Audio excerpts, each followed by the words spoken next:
사도신경으로 우리의 신앙을 고백하며 새벽 예배 하나님께 올려드리겠습니다.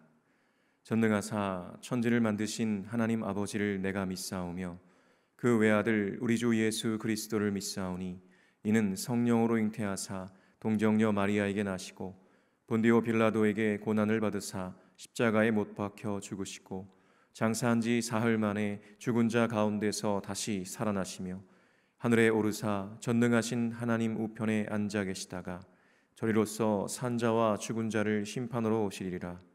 성령을 믿사오며 거룩한 공회와 성도가 서로 교통하는 것과 죄를 사하여 주시는 것과 몸이 다시 사는 것과 영원히 사는 것을 믿사옵나이다. 아멘.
오늘 우리에게 주시는 하나님의 말씀은 역대하 2장 1절에서 18절까지의 말씀입니다. 제가 봉독하겠습니다. 솔로몬이 여호와의 이름을 위하여 성전을 건축하고 자기 왕위를 위하여 궁궐 건축하기를 결심하니라. 솔로몬이 이에 짐꾼 7만 명과 산에서 돌을 떠낼 자 8만 명과 이를 감독할 자 3,600명을 뽑고 솔로몬이 사절을 두로 왕 후람에게 보내어 이르되 당신이 전에 내 아버지 다윗에게 백향목을 보내어 그가 거주하실 궁궐을 건축하게 한 것 같이 내게도 그리하소서. 이제 내가 나의 하나님 여호와의 이름을 위하여 성전을 건축하여 구별하여 드리고 주 앞에서 향 재료를 사르며 항상 떡을 차려 놓으며 안식일과 초하루와 우리 하나님 여호와의 절기에 아침 저녁으로 번제를 드리려 하오니 이는 이스라엘의 영원한 규례니라.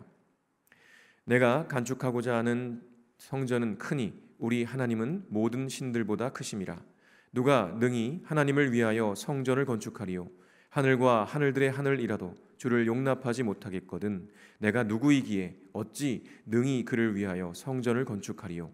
그 앞에 분향하려 할 따름이니이다. 이제 청하건대 당신은 금, 은, 동, 철로 제조하며 자색, 홍색, 청색 실로 직조하며 또 아로색일 줄 아는 재주 있는 사람 하나를 내게 보내어 내 아버지 다윗이 유다와 예루살렘에서 준비한 나의 재주 있는 사람들과 함께 일하게 하고 또 레바논에서 백향목과 잣나무와 백단목을 내게로 보내소서. 내가 알거니와 당신의 종은 레바논에서 벌목을 잘하나니 내 종들이 당신의 종들을 도울지라. 이와 같이 나를 위하여 제목을 많이 준비하게 하소서. 내가 건축하려 하는 성전은 크고 화려할 것이니이다. 내가 당신의 벌목하는 종들에게 찌은 밀 2만 고루와 보리 2만 고루와 포도주 2만 밭과 기름 2만 밭을 주리이다 하였더라. 도로왕 후람이 솔로몬에게 답장하여 이르되 여호와께서 자기 백성을 사랑하심으로 당신을 세워 그들의 왕을 삼으셨도다. 후람이 또 이르되 천지를 지으신 이스라엘의 하나님 여호와는 송축을 받으실지로다. 다윗 왕에게 지혜로운 아들을 주시고 명철과 총명을 주시사 능히 여호와를 위하여 성전을 건축하고 자기 왕위를 위하여 궁궐을 건축하게 하시도다. 내가 이제 재주 있고 총명한 사람을 보내오니 전에 내 아버지 후람에게 속하였던 자라. 이 사람은 단의 여자들 중 한 여인의 아들이요 그의 아버지는 두로 사람이라. 능히 금, 은, 동, 철과 돌과 나무와 자색, 청색, 홍색 실과 가는 배로 일을 잘하며 또 모든 아로새기는 일에 익숙하고 모든 기묘한 양식에 능한 자이니 그에게 당신의 재주 있는 사람들과 당신의 아버지 내 주 다윗의 재주 있는 사람들과 함께 일하게 하소서. 내 주께서 말씀하신 밀과 보리와 기름과 포도주는 주의 종들에게 보내소서. 우리가 레바논에서 당신이 쓰실 만큼 벌목하여 때를 엮어 바다에 뛰어 욥바로 보내리니 당신은 제목들을 예루살렘으로 올리소서 하였더라. 전에 솔로몬의 아버지 다윗이 이스라엘 땅에 사는 이방 사람들을 조사하였더니 이제 솔로몬이 다시 조사하매 모두 15만 3,600명이라. 그 중에서 7만 명은 짐꾼이 되게 하였고 8만 명은 산에서 벌목하게 하였고 3,600명은 감독으로 삼아 백성들에게 일을 시키게 하였더라. 아멘. 제가 기도하겠습니다. 사랑의 하나님, 참으로 나만 알고 모든 관심이 오직 나의 유익에만 집중되어 있던 나와 우리를 내버려두지 않으시고 구원해 주셔서 감사합니다. 날마다 주님께서 베풀어 주신 은혜와 사랑에 감사하며 나 자신뿐만 아니라 내 주변에 있는 많은 이들에게 하나님의 사랑과 은혜를 마음껏 흘려보내는 참으로 신실한 삶 살기 원합니다. 그렇게 여호와 하나님의 이름에 합당한 삶을 살아 주님 다시 오실 때 잘했다 칭찬받는 우리 모두가 되게 하여 주옵소서. 오늘도 진리의 말씀으로 가르쳐 주시는 주님께 감사드리며 예수 그리스도의 이름으로 기도합니다. 아멘. 할렐루야. 오늘도 주님을 예배하는 자리에 서신 모든 분들에게 하나님의 한량없는 은혜와 평강이 넘치시기를 간절히 축원합니다. 오늘은 여호와의 이름에 합당하도록 이라는 제목으로 하나님 말씀 전하겠습니다. 여러분, 포로에서 귀환한 이스라엘 백성들의 심정을 한번 상상해 보신 적 있으신가요? 영원할 것만 같았던 이 성전이 무너지고 또 나라가 멸망을 당했습니다. 게다가 70년간의 이 포로 생활은요, 나라와 성전을 잃었던 백성들의 정체성마저도 흔들리게 할 만큼 정말 큰 사건이었죠. 그런 상황에서 이스라엘은 다시 고향으로 돌아올 수 있었고요, 또 우여곡절 끝에 성전도 다시 지을 수가 있었습니다. 당연히 새로운 희망도 보았을 것입니다. 그러나 예루살렘으로 돌아온 이스라엘 백성, 곧 공동체의 정체성을 잃어버리고 혼란에 빠진 이 사람들의 마음을 새롭게 하고 또 공동체를 다시 세우는 것은요, 분명 쉬운 일은 아니었습니다. 이처럼 절망과 희망이 교차하던 백성들을 다시 세우기 위해 주어진 말씀이 바로 이 역대기였습니다. 특별히 역대기는요, 공동체를 다시 세우기 위해서 두 가지 중요한 기준을 제시하는데요, 바로 하나님의 언약은 다윗 왕조를 통해 영원하다라는 것과 그들의 삶의 중심은 성전 중심의 예배가 되어야 한다는 이 신앙의 회복이었습니다. 하나님께서 다윗을 통해 언약하신 것처럼 그 왕위가 영원할 것이며 하나님께서는 그 약속을 지금도 지키고 계시다는 것을 이 역대기를 통해서 포로 백성들, 귀환한 백성들에게 알려주고자 했던 것이죠. 그리고 그런 하나님의 언약이 있음에도 자신들이 멸망을 당했던 것은 바로 그들이 하나님을 버리고 우상을 섬겼기 때문임을 다시금 깨닫고 성전 중심의 신앙 공동체를 회복해야 한다는 것을 강력하게 선포하는 것이 또한 바로 이 역대기의 중요한 목적이었습니다. 그리고 오늘 우리가 읽은 이 역대하의 초반부는요, 그 두 가지 핵심이 아름답게 만나는 지점이죠. 다윗의 정통 후계자였던 솔로몬이 아버지 다윗이 평생에 걸쳐 최선을 다해 준비한 기초 위에 하나님께서 친히 부어주신 지혜로 마침내 성전 건축이라는 위대한 첫걸음을 내디는 장면이기 때문입니다. 그렇게 이 이야기는요, 이 포로기한 공동체에게 봐라, 하나님의 약속이 이렇게 성취되고 있지 않냐, 다윗을 통해 또 솔로몬으로 이어지고 있지 않냐라는 것과 또 우리의 예배도 이렇게 회복할 수 있다라는 살아있는 희망의 증거였던 겁니다. 그렇게 역대기는요, 단순한 역사 이야기가 아니라 하나님께서 어떻게 이스라엘 또 그리고 영적 이스라엘인 우리를 통해서 하나님의 나라를 이루어 가시는지에 대한 청사진이요 역사의 증거라고 할 수 있는 것입니다. 그리고 오늘 본문에서 솔로몬은요, 이 위대한 사명을 시작하면서 그 목적을 정말 분명히 말하고 있습니다. 1절에 이렇게 기록하죠. 솔로몬이 여호와의 이름을 위하여 성전을 건축하고 자기 왕위를 위하여 궁궐 건축하기를 결심하니라. 아멘. 솔로몬은 이 성전을 건축하는 목적을 분명하게 여호와의 이름을 위한 것이라고 고백하고 있습니다. 물론 자기의 왕위를 위해 궁궐도 건축한다고 하지만 순서를 보면요, 성전 건축이 우선순위임을 아주 분명하게 밝히고 있는 거죠. 역대기는 바로 이처럼 귀한 백성들의 삶의 가장 중요한 중심에 바로 하나님이 계셔야 함을 아주 강력하게 선포하고 있습니다.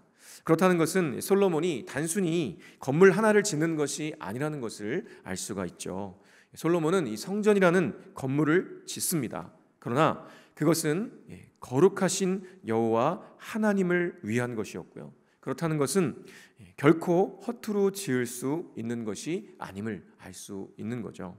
성전은 여호와의 이름, 즉 하나님의 이름에 합당하도록 지어져야만 했던 것입니다. 오늘 본문이 강조하는 것이 바로 그것이죠. 여호와의 이름에 합당하도록 성전을 짓는 것. 구약 시대에는 하나님의 임재가 있는 성전에서 제사를 통해 하나님을 만날 수 있었지만 저와 여러분은요, 예수 그리스도를 통해서 우리 안에 계신 주님과 언제나 또 어디서나 만날 수가 있죠.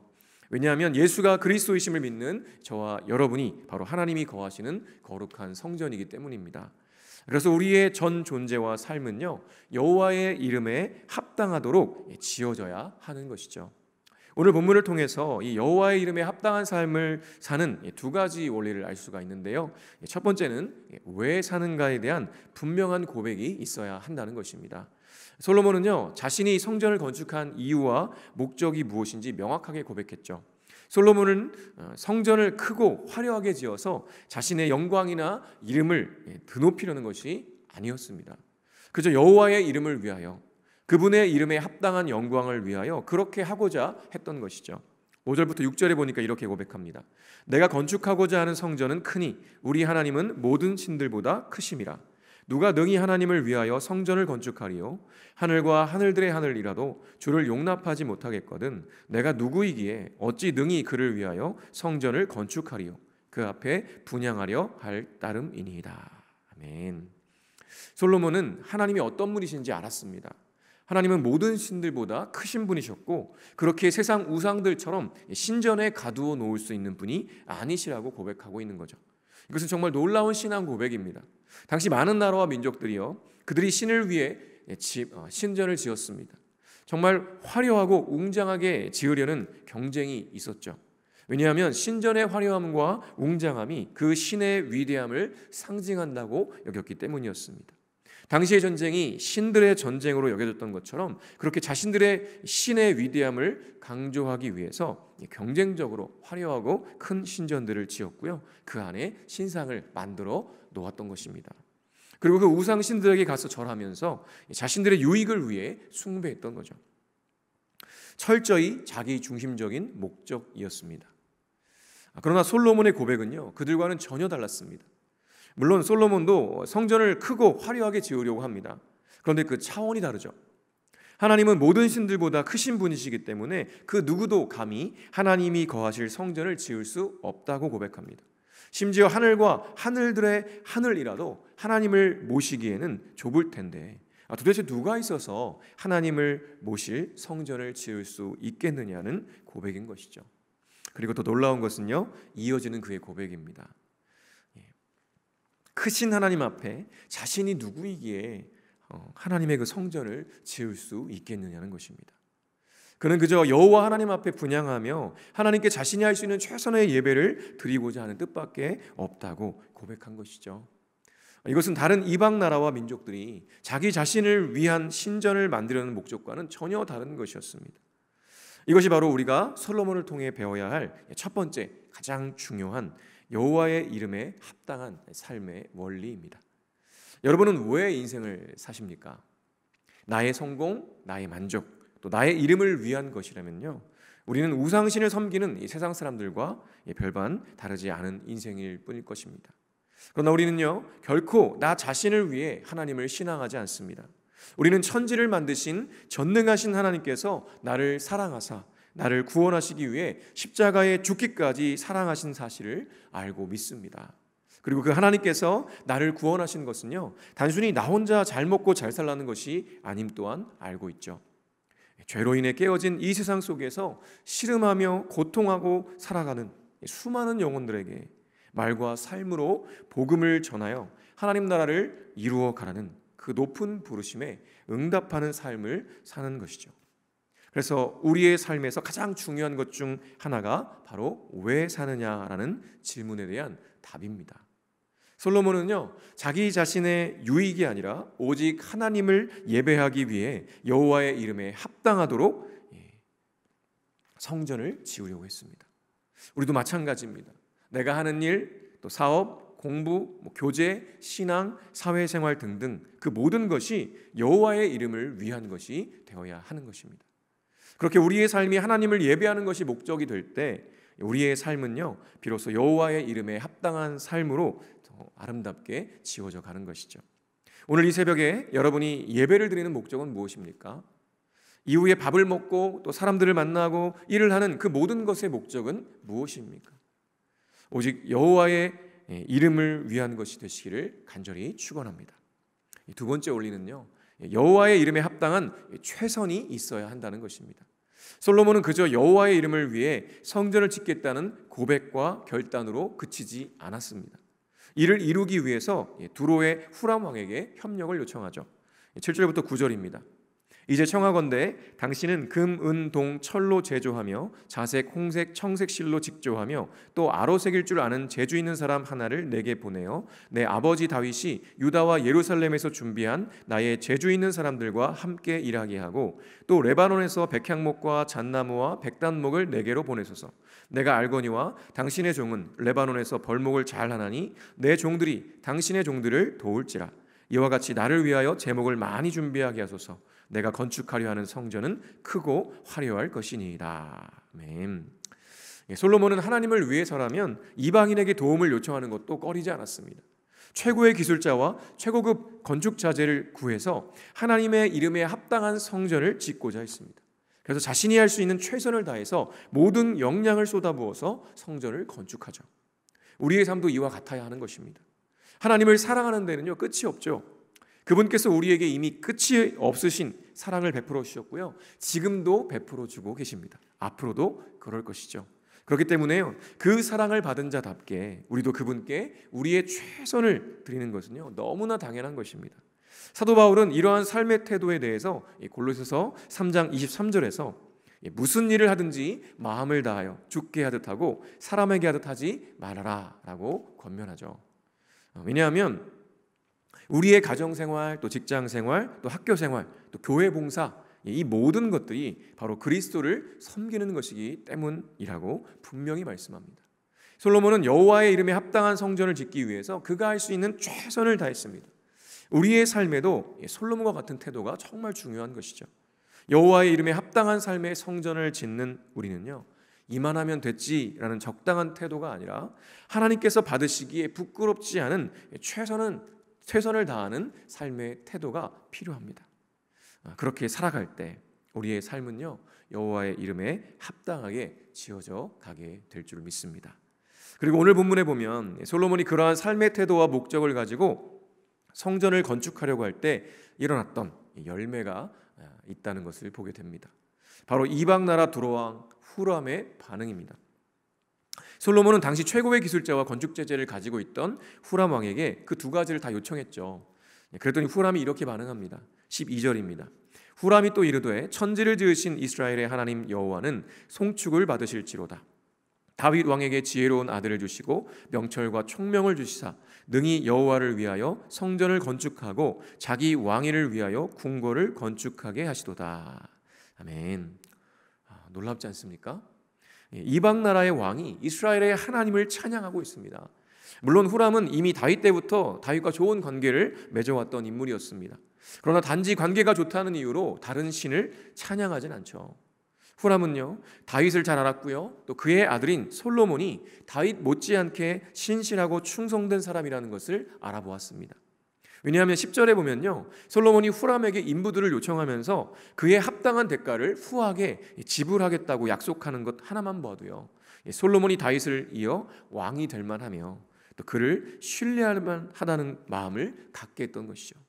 결국 그러한 솔로몬의 언행을 통해서 후람은 이스라엘의 하나님 여호와를 송축하며 성전 건축을 적극적으로 돕게 됐던 것입니다. 이처럼 여호와의 이름에 합당하도록 우리의 삶을 살아내는 것은요, 나 자신을 넘어서 다른 이들에게까지 선한 영향력을 흘려보내게 된다는 것을 깨닫게 되는 장면인 것이죠.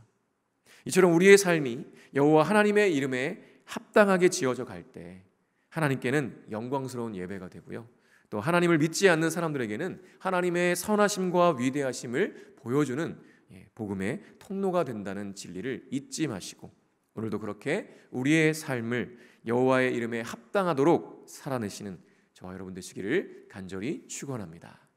주기도문으로 예배를 마치겠습니다. 하늘에 계신 우리 아버지여, 이름이 거룩히 여김을 받으시오며 나라가 임하시오며 뜻이 하늘에서 이루어진 것 같이 땅에서도 이루어지이다. 오늘 우리에게 일용할 양식을 주시옵고 우리가 우리에게 죄 지은 자를 사하여 준 것 같이 우리 죄를 사하여 주시옵고 우리를 시험에 들게 하지 마시옵고 다만 악에서 구하시옵소서. 나라와 권세와 영광이 아버지께 영원히 있사옵나이다. 아멘.